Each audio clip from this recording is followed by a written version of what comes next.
আমরা এখন অনুশীলনী 1.5-এর 9 নম্বর অঙ্কটা সমাধান করব। 9 নম্বর অঙ্কে দেওয়া আছে যে দেখাও যে 5 সমস্ত 4-এর 1 ও 2 সমস্ত 8-এর 1 এর গুণফল এদের গসাগু ও লসাগু এর গুণফলের সমান। এইখানে হচ্ছে দুটি তথ্য বলা হয়েছে যে এই দুটি ভগ্নাংশের গুণফল, এই দুটি ভগ্নাংশে গুণ করে যে মানটা বের হবে সেই মানটার সমান আবার এই দুটি ভগ্নাংশের গসাগুর যে গুণফল হবে তার সমান হবে। আবার যদি এই দুটি সংখ্যার লসাগু করি এই গুণফলের যেটা বের হয়েছে সেটার সাথে সমান হবে। তাহলে এখন আমরা হচ্ছে এই দুটি ভগ্নাংশের গুণফল সেটা জানি না, এখন এই দুটি ভগ্নাংশের আগে গুণফলটা বের করে নেব। তাও দেওয়া আছে দুটি ভগ্নাংশ লিখে নিছি, তারপর হচ্ছে এখন এদের দুটি ভগ্নাংশের গুণফলটা বের করে নেই।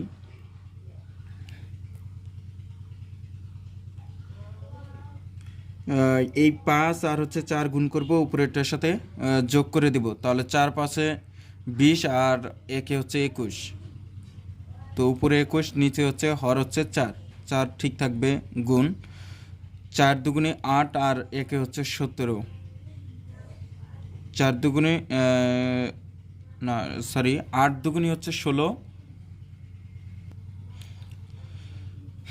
8 দুগুণে 16 আর একে হচ্ছে 17, ভাগ হচ্ছে 8।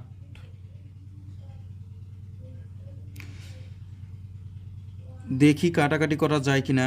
এইখানে হচ্ছে কাটাকাটি করা যায় না, কারণ 4টা সংখ্যায় ভিন্ন সংখ্যা, কাটাকাটি করা যাবে না।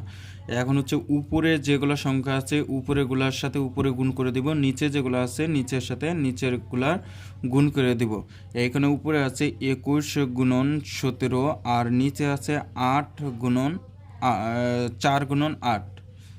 এখন হচ্ছে এই 21 আর 17 যদি গুণ করে দেই তাহলে হচ্ছে 357 আর 4 আসছে 32। তো দুটি ভগ্নাংশের আমরা হচ্ছে দুটি ভগ্নাংশ দেওয়া ছিল, এটার হচ্ছে এই সংখ্যাটা, এই দুটার হচ্ছে গুণফলটা নির্ণয় করে নিলাম। একটা হচ্ছে রিকোয়ার্ড সম্পন্ন করছি। এখন হচ্ছে দেখব যে এদের মানে এই দুইটা ভগ্নাংশের গসাগু এইটার সমান হয় কিনা, ভগ্নাংশের গসাগু এইটার সমান হয় কিনা।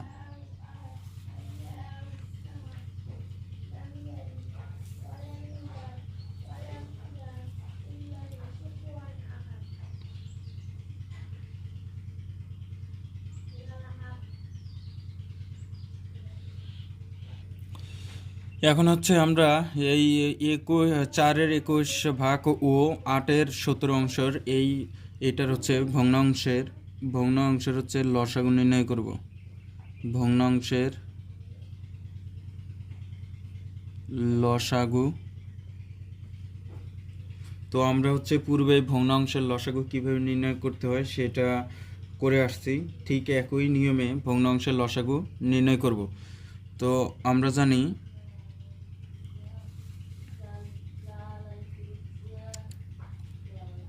যে ভগ্নাংশের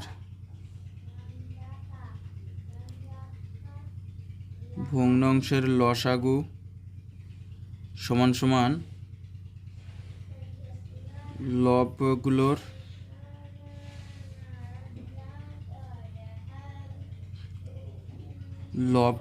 লসাগু ডিভাইডেড হরগুলোর গসাগু।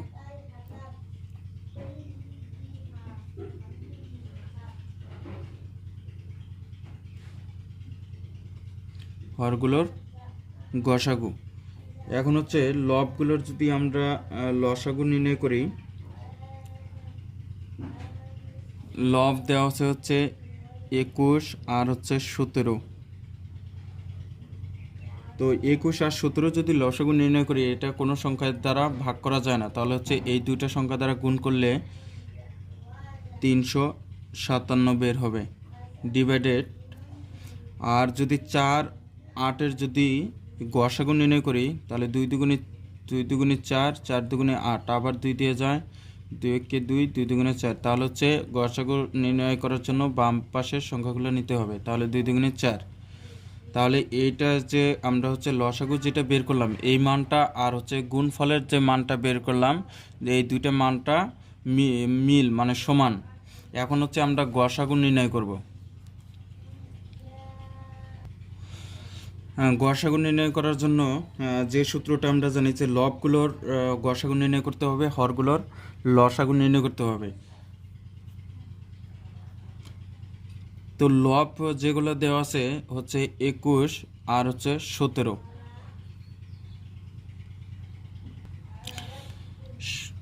গসাগু যে এখন এই 21 আর হচ্ছে 17 দুটোই ভিন্ন সংখ্যা, এটা হচ্ছে গসাগু নির্ণয় করা যায় না। তাহলে হচ্ছে গসাগু যদি নির্ণয় করা না যায় তাহলে হচ্ছে এখানে নির্ণয় গসাগুর মান হচ্ছে উৎপাদক হচ্ছে এক ব্যতীত কোনো সংখ্যা দ্বারা ভাগ করা যায় না। এরকম যদি কোনো সংখ্যা থাকে যে দুটি সংখ্যা বা তিনটি থাকলো, তিনটি সংখ্যা হচ্ছে ভিন্ন ভিন্ন সংখ্যা, কোনো সংখ্যা দ্বারা ভাগ করা যায় না, তাহলে হচ্ছে সেটার গসাগু নির্ণয় করার জন্য তার উৎপাদকের মান হচ্ছে এক ধরতে হবে, কারণ এক ব্যতীত তিনটা সংখ্যার দ্বারা কোনো সংখ্যাকেই ভাগ করা যাবে না। এই জন্য হচ্ছে উপরে হবে 1 আর নিচে যদি এখন আমরা লসাগু নির্ণয় করি, নিচের সংখ্যা দেওয়া আছে যে 4 আর 8। 4 আর 8-এর যদি লসাগু নির্ণয় করি তাহলে হচ্ছে 2 দুগুণে 4, 4 দুগুণে 8, 2 একে 2, 2 দুগুণে 4, তাহলে 2 দুগুণে 4, 4 দুগুণে 8, নিচে হচ্ছে 8।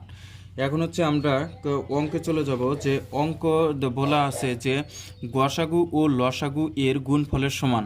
এখন হচ্ছে আমরা যদি গসাগু আর লসাগুর যে দুটা মান বের করলাম এই মান দুটো যদি এখন গুণ করে দেই তাহলে হচ্ছে আমরা যে গুণফলটা বের করছি সেটার মানের সাথে সমান সমান হবে। এখন আমরা হচ্ছে গসাগু আর লসাগু দুইটা হচ্ছে গুণ করে দিব। গুণ করলেই হচ্ছে আমরা যে প্রথম রিকোয়ার্ডের যে গুণফলের সমান যে বের করতে বলছে সেটা মানটা সমান হয়ে যাবে। এখন উপরে কোনোভাবেই উপরে নিচে কাটাকাটি করা যায় না, তাহলে 357 যদি একসাথে গুণ করি তাহলে 357 আর 4 আসছে 32।